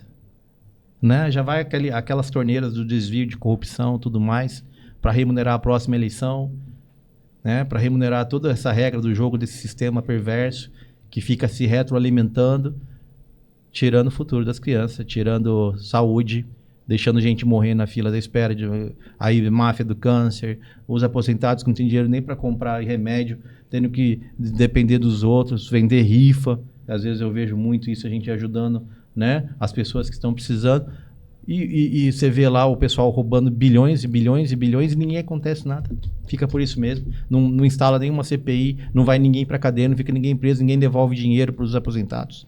Sabe quem que vai ter que pagar esse rombo dos aposentados que fizeram? O próprio governo. Quem que é o dinheiro do governo? Não existe dinheiro público, é o nosso. Vai sair de novo do nosso bolso.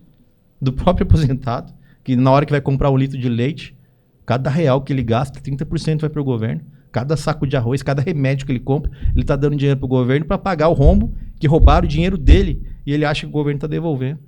É triste, é triste. E até aproveitando aqui a oportunidade, é uma coisa que o Oshiro falou que é o que fazer e priorizar ensino de base. É uma coisa que a gente tem feito e cada dia mais tenho certeza que a gente precisa ensinar as pessoas a primeira alavanca que eu falo, que é as pessoas a priorizarem aquilo que é importante. Então, ao mesmo tempo que no governo, que é o grande, precisa saber priorizar o que vai fazer o governo crescer, eu acho que, como função de vida agora mesmo, a minha ideia é ensinar as pessoas o que elas têm que fazer para ela crescer. E que, de certa forma, esse movimento ajude outras pessoas a continuarem ensinando outras qual que é a alavanca que vai ativar na vida dela. A gente tem feito isso hoje como confederação, a gente se une como empresário, a gente forma liderança, a gente constrói projetos para ajudar a pessoa a empreender. E a gente faz isso, né? Nossa ideia é continuar fazendo isso. Mas se eu tivesse uma coisa que eu poderia falar, é quanto mais a gente ensinar para as pessoas que pelo menos 1/3 que acontece com ela é a responsabilidade dela, se a gente conseguir entender que ela pode sim mudar o destino dela e que ela pode criar um plano para isso, e priorizando as coisas que tem, a gente começa a dar uma esperança no fim do túnel. E isso poderia ser ensino igual o Oshiro fala no ensino base. Então, eu achava tão legal lá no ensino fundamental, o médico trazer um palestrante de fora, alguém para inspirar a gente. Os Estados Unidos faz muito isso, né? Chama um empresário para falar. Eu acho que a gente precisa ressuscitar muito nossos heróis. Eu acho que no Brasil a gente mata nossos heróis. A gente deixa falar que a gente deixa que os americanos falem quem criou o avião, sendo que a gente sabe que foi nós. Então a gente tem que parar com essa cultura de matar os nossos heróis e criar heróis que não são fortes. Aqui no Brasil, para a população pobre, o herói é o jogador de futebol. Cara, é super legal saber quem é o Vini Júnior, saber quem é a Virgínia, mas qual a chance de alguém se inspirar no Vini Júnior e virar um jogador de futebol daquele valor? Ganhando o que ele ganha. Tem outros caminhos. Eu acho que a gente precisa mostrar outros caminhos para as pessoas. E a gente, como empresário, de certa forma, eu acho que o empresário ele pode inspirar. Ele já faz muito, como o Chico falou, já paga muita conta, já carrega muito nas costas. A gente, como confederação, hoje a gente tem um feirão do imposto. Todo ano a gente fala a mesma coisa para conscientizar sobre as altas cargas tributárias. Repete. Com a esperança que um dia a gente vai conseguir... A gente já conseguiu gerar mudanças, mas que de fato a população entenda que ela tem responsabilidade e ela é afetada. Quando as pessoas tiverem essa visão, que eles têm responsabilidade, eles são afetados por tudo que acontece, a gente começa a tirar... A gente fala muito em negociação, né? Que é tirar um contra o outro, né? Tirar as pessoas e focar no problema. O problema do funcionário não é o patrão. O problema dele é que hoje o dinheiro que é dele não vem na mão dele. O problema dele é que o tempo que ele tem é drenado dele porque ele não tem saúde, ele vai no hospital e fica horas esperando. Então, assim, é onde está o problema? É colocar o dedo no problema e não nas pessoas. E hoje o que a gente tem visto é que a narrativa é culpar um ou outro. e não culpar de fato o nosso problema. O Oshiro trouxe que o problema é os encargos são altos, a pessoa está perdendo, o governo está tomando a decisão sobre a vida das pessoas, então o problema é esse. O problema que tem que ser resolvido é esse. Então, quando as pessoas começarem a entender os verdadeiros problemas da vida delas, a gente começa a pensar um pouquinho na solução. Puxado. Né? Além disso, William, eu acho também que os empresários precisam se preparar, né? Eu sei que tem curso nosso aí que pode estar auxiliando.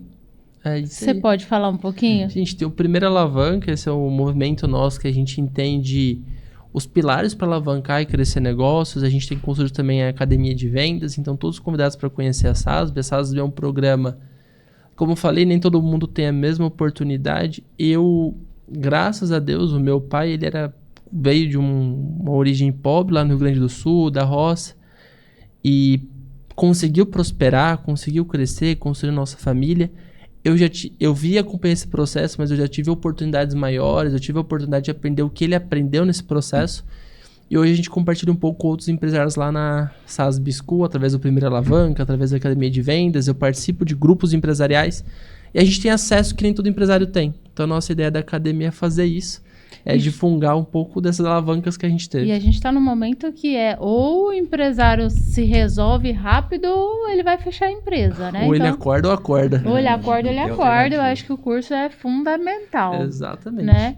Você tinha me confidenciado que o Oshiro também teria? Posso falar isso, gente? Ao vivo? Tá. O Oshiro tem vários projetos que o Oshiro tem construído ao longo da carreira. Agora está numa nova fase, vou falar até para o Oshiro, mas o Oshiro pode falar um pouquinho mais. Mas o Oshiro eu acho tá a grande contribuição que que o Oshiro se expôs agora é que ele colocou o dele em jogo, né? Ele se colocou em jogo para a população nessa pré-candidatura. E o Oshiro pode falar um pouquinho disso, mas eu como empresário eu vejo que é uma atitude muito nobre, sabe? Eu particularmente não tenho essa coragem, eu falei pro Oshiro várias vezes, falei, cara, eu não me colocaria em jogo porque eu sei o quão difícil é você aparecer e se colocar o seu nome para representar tantas pessoas e para tentar fazer alguma coisa. É que é uma carga muito pesada, né? A porrada que toma... o mocinho toma muita porrada, né? Porque o bandido já tá ali na malandragem agindo e a gente vai tentar entrar para fazer o certo. Exato, para mudar o sistema. Exato, né? E aí a porrada é garantida. Mas tendo retaguarda, costa larga, e eu acredito que o associativismo nos dá isso, né? Até porque eu sempre digo, eu não sou candidato de mim mesmo. Né? Não é um projeto pessoal que fala assim, eu quero ser candidato, levanta a mão. Quem me apoia? Não. Foi um projeto de grupo, de uma necessidade, uma dor comum, não só ao setor empresarial, a toda a população. Ninguém aguenta mais falar de política e eu sou uma dessas pessoas. Ninguém quer saber, ninguém quer votar. A última eleição, 1/3 não foi votar. Mas por quê, gente? Porque a gente não aguenta mais, né? Descrente. A gente tem que ficar sempre escolhendo menos pior ou menos pior. É o que dão pra gente votar e a gente tem que escolher. Agora, a gente precisa exercer a cidadania. Por que tudo bem, tô insatisfeito, não quero mexer com política, só tem gente errada lá, o que a gente vai fazer lá? O problema é esse. Enquanto as pessoas de bem se eximirem da sua responsabilidade de exercer a nossa cidadania, só vai ter esse pessoal que faz as coisas erradas lá. Como que a gente vai mudar esse sistema? Se a gente, cada vez mais se retraindo, sabe? Deixando eles tomarem conta, indo embora do país. Eu vejo um monte de empresário.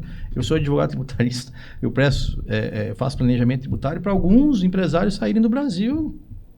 É triste, mas é verdade. Não é só por uma questão tributária, é só a insegurança jurídica instaurada no nosso país. Essa sensação de injustiça, onde você vê pessoas de bem presas, 17 anos, estuprador e traficante solto, para cometer o crime novamente. Ninguém fica preso, a polícia só enxugando gelo.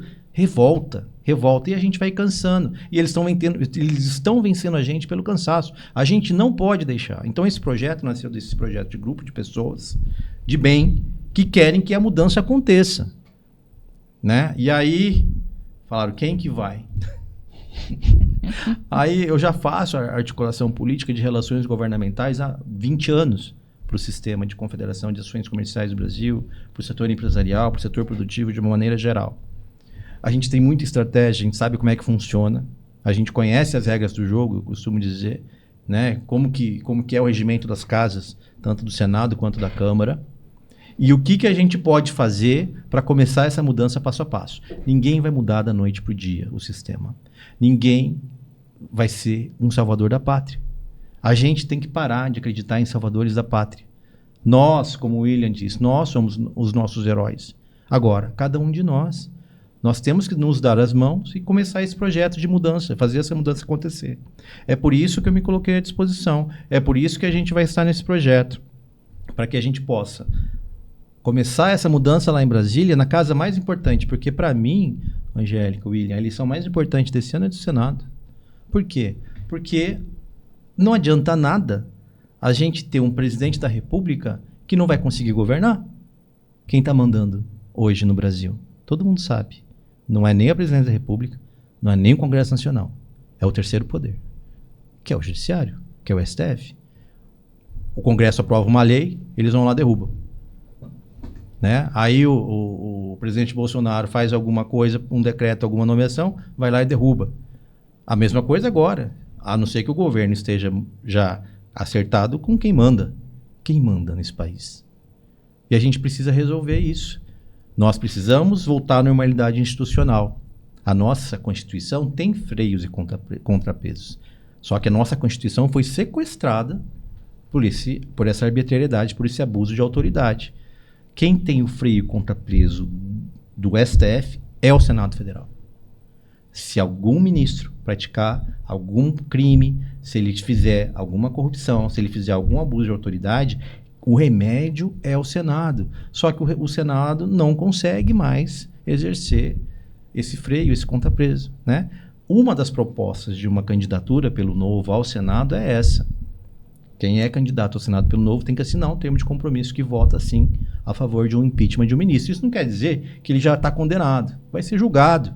Vamos analisar agora. Todo mundo precisa passar por esse crivo da lei.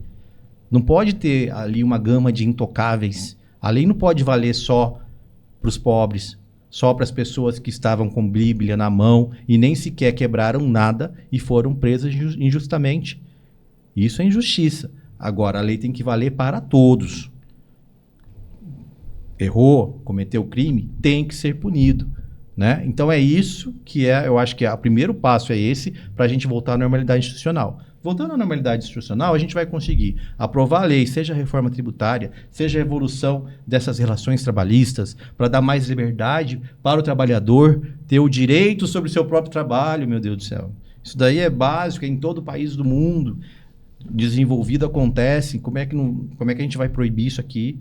Né? Tratar o trabalhador realmente como dono do seu trabalho, dono do seu futuro.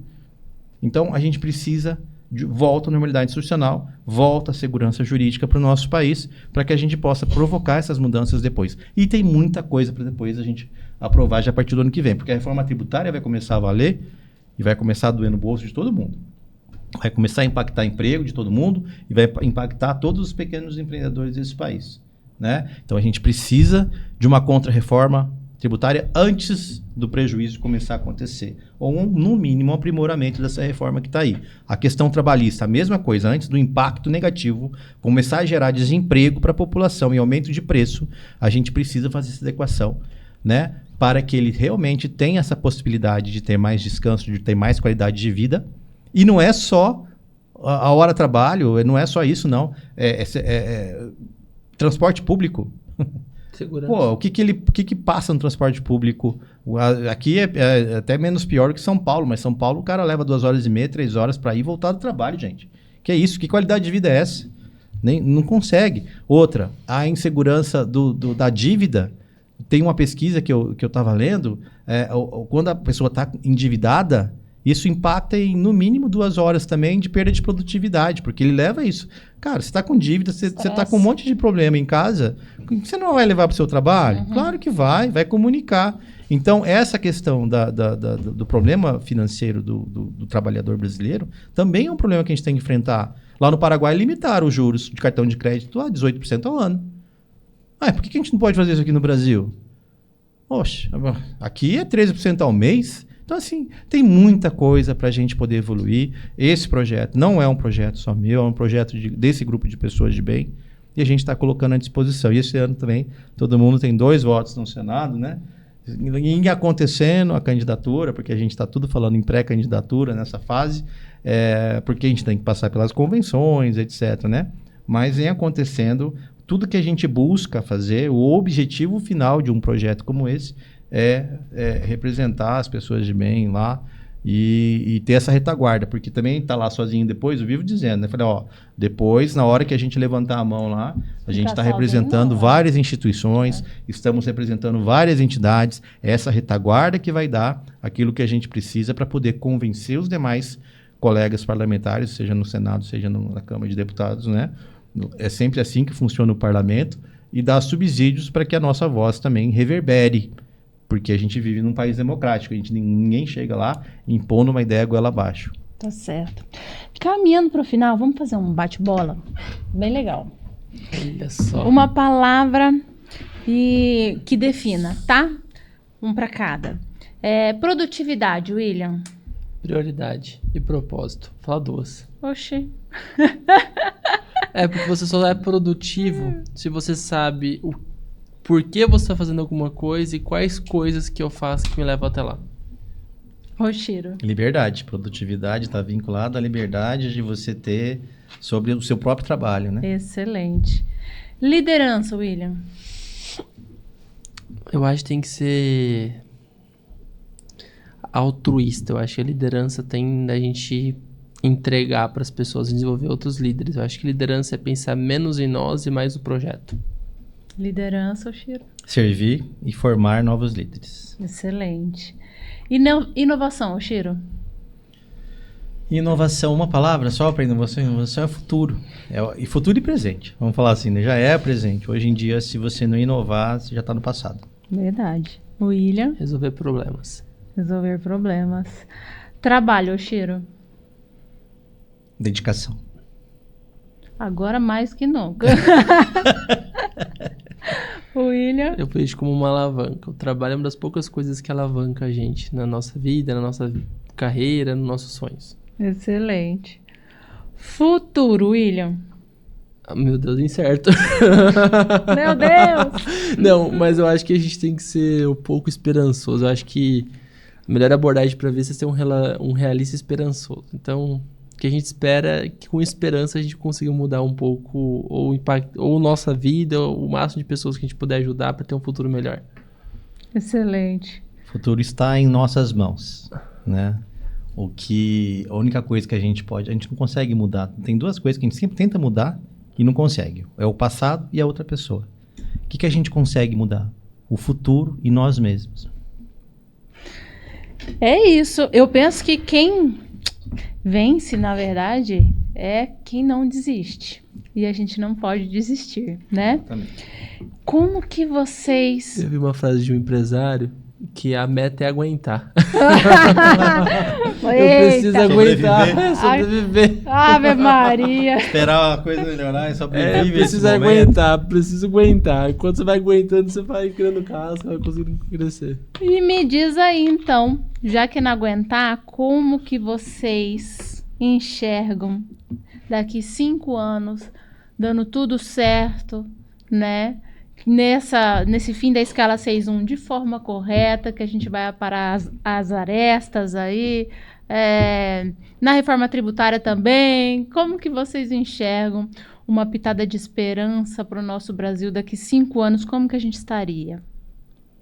Se nós conseguimos fazer essas mudanças, tem mais, viu, gente? Tem bastante coisa para a gente mudar.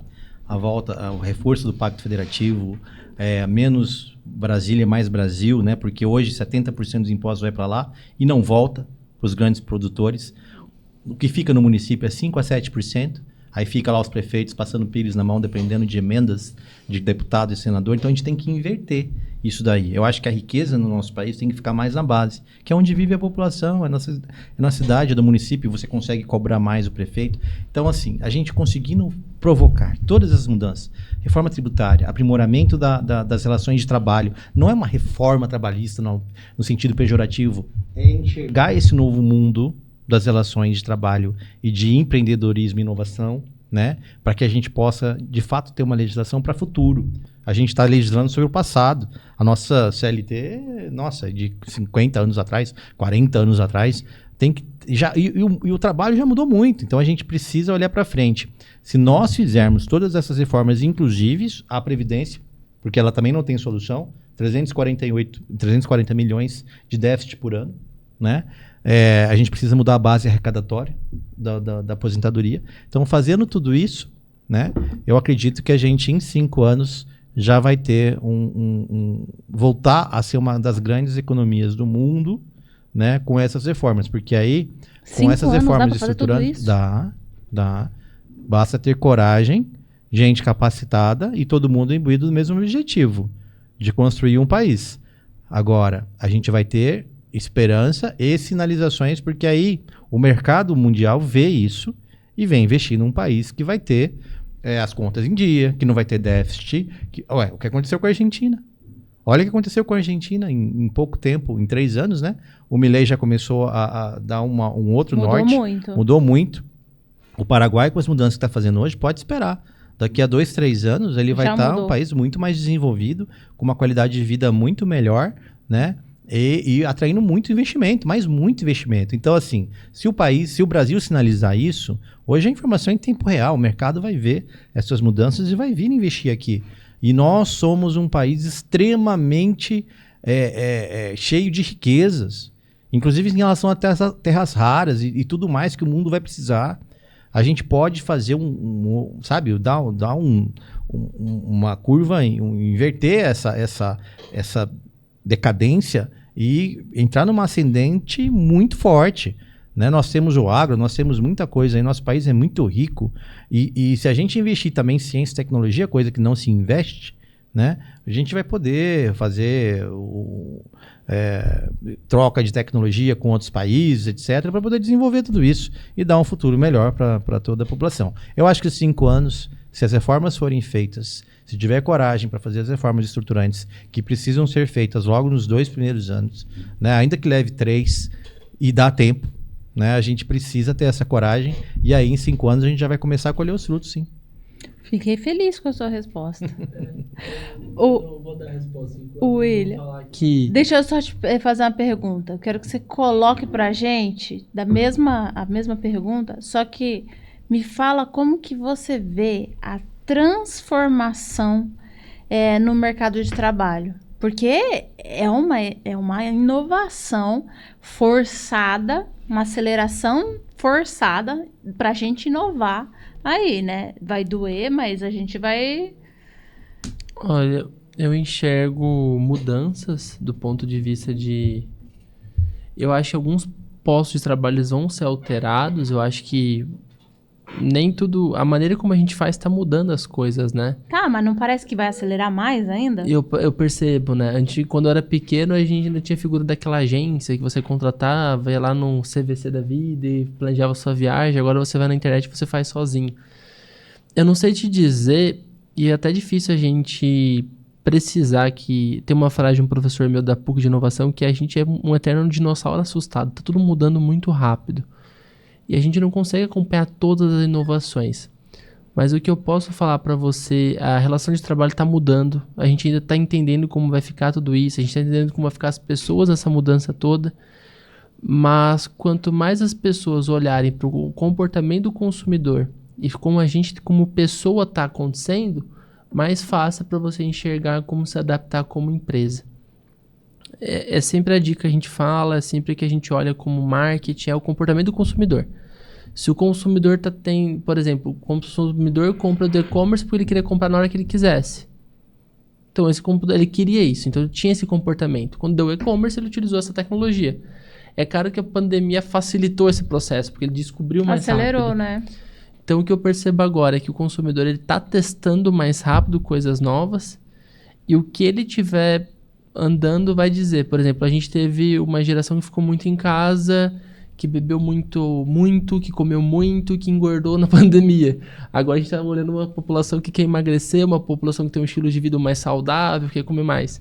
Então, o que vai ditar pra gente os postos de trabalho, aonde eu vou me posicionar como empresário, como empregado, como funcionário, é o consumidor. E o consumidor está sendo afetado por todas essas mudanças. Então, é difícil precisar tudo o que está acontecendo.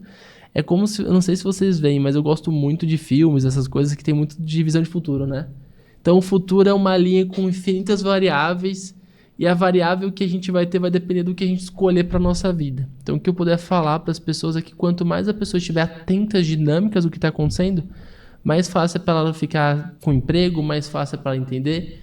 Eu enxergo negócios mais leves acontecendo. A gente tem alguns estudos, no meu caso, de restaurantes que as pessoas tentam manter o atendimento legal, mas com autoatendimento junto, meio que tentando fazer um fine dining com comfort, sei lá, fazendo algumas bagunças assim. Mas é difícil precisar tudo. A gente já vê esse robô servindo comidas, então... No Japão tem vocês. É difícil falar o que vai acontecer. O que a gente sabe é que vai mudar, tá mudando, e a gente precisa estar atento. Mas a gente vê também alguns outros movimentos mais saudosistas, de experiência. Então a questão é, qual que é o teu público, o que você espera fazer no seu futuro? Tem algumas profissões que infelizmente vão acabar, mas não é só acabar. Não é uma coisa assim, acaba e fica sem. Ela transforma. Então, se a gente quiser ter um futuro bom, a gente vai ter que estar em constante adaptação. O pessoal fala muito do conceito de evolução, né? Que não vence o mais forte, o mais rápido, mas o mais adaptado. Mas eu acho que a gente precisa aproveitar todas as oportunidades para melhorar, para mudar e entender.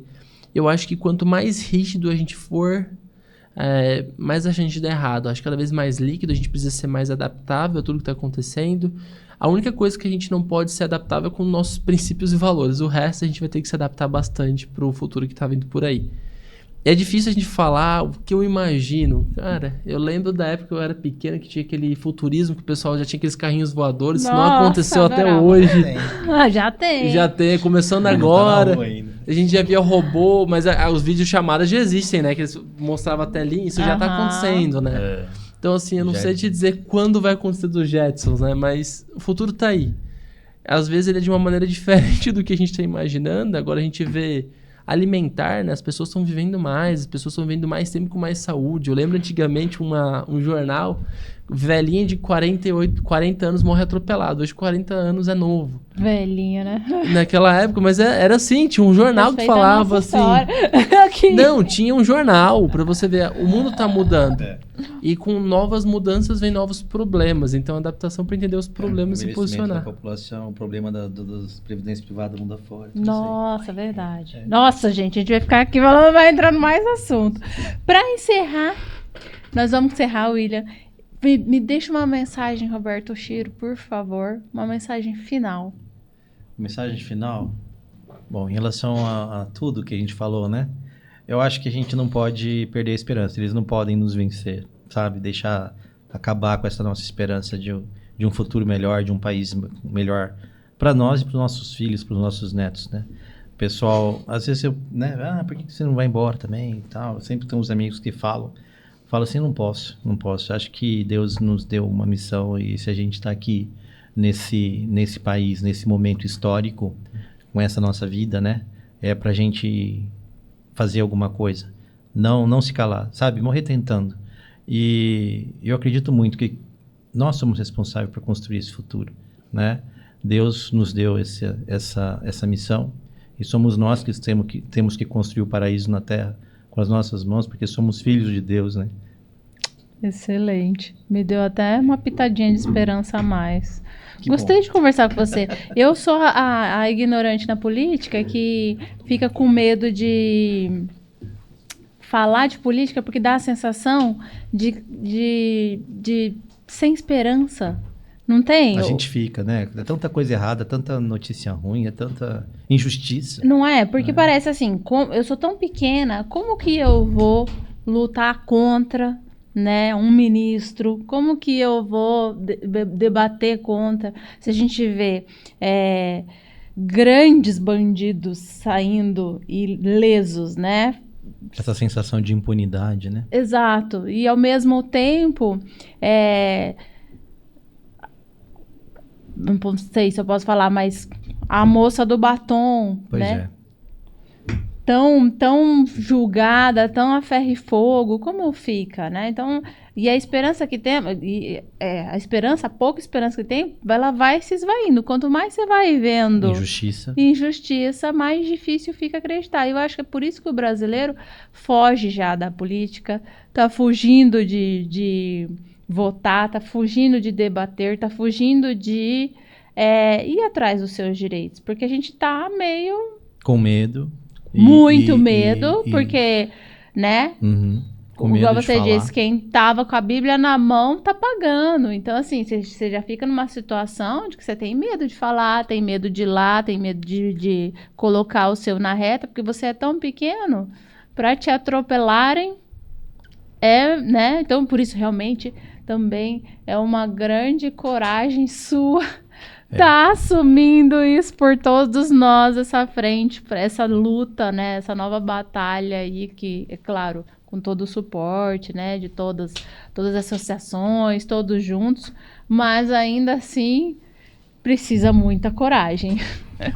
Eu acho que cada um de nós pode fazer a sua parte, inclusive nessa questão do exercício do voto, da cidadania, né? Uhum. Que é o que temos de mais valoroso, valioso aí para poder expressar a nossa vontade. Agora, formadores de opinião, todos nós somos formadores de opinião, né? A gente precisa conversar com as pessoas, a gente precisa fazer reverberar esse sentimento de que é possível, sim, de que precisamos fazer alguma coisa, de que não podemos ser vencidos na nossa esperança, na nossa fé. Então, esse exercício de divulgar, de falar, de reverberar, né, é uma missão de cada um de nós, como formadores de opinião e como cristãos também, né? Eu acho que foi isso que a gente aprendeu. Então, a gente precisa disseminar ao máximo tudo isso, até para poder provocar a mudança. Nenhuma mudança acontece sozinho. Nenhum sonho é realizado, vira realidade se sonhado sozinho. Tem que ser um sonho comum, né, de toda esse grupo de pessoas de bem, que eu acho que é a grande maioria do nosso país, né? A gente é dominado por uma minoria de pessoas erradas, então acho que é por aí. William, palavra final. Se eu tiver uma palavra, eu acho que é um pouco do que o Oshiro disse, é acreditar. A gente tem que acreditar que é possível. Eu acho que é o mais difícil, e eu vejo essa dificuldade, é as pessoas acreditarem que é possível crescer, é possível se desenvolver, é possível a pessoa tomar posse da própria vida, sabe? Assim, quando a situação tá difícil, quando ela não tem referências disso acontecendo, parece que é impossível, mas é possível, sabe? E depois a pessoa sabendo que é possível, ela tem que entender que ela é parte dessa mudança. E que, igual o Chiro falou, o passado tá na nossa mente, mas o futuro tá nas nossas mãos. Então tem muito do que a gente fazer ainda e, de certa forma, a gente vai ter muitos desafios ainda com pessoas, como empresários, mas a gente pode, de certa forma, fazer alguma coisa, nem que seja se adaptar para tudo que está acontecendo. Muito bem. Agradeço novamente a generosidade da doação do tempo de vocês para a gente estar aí tratando detalhes tão delicados nesta noite. Fica o convite para você que não faz parte da Associação Comercial de Campo Grande, venha participar, Conselho de Jovens Empresarial, Conselho das Mulheres, tem também cada setor, né? Tem os núcleos. É muito importante. Tem o Cicobi Médio Oeste que está aí também para te ouvir como empresário, ali dentro da casa do empresário e entender melhor a sua dor, solucionar teu problema. E até o próximo episódio, Papo do Empresário.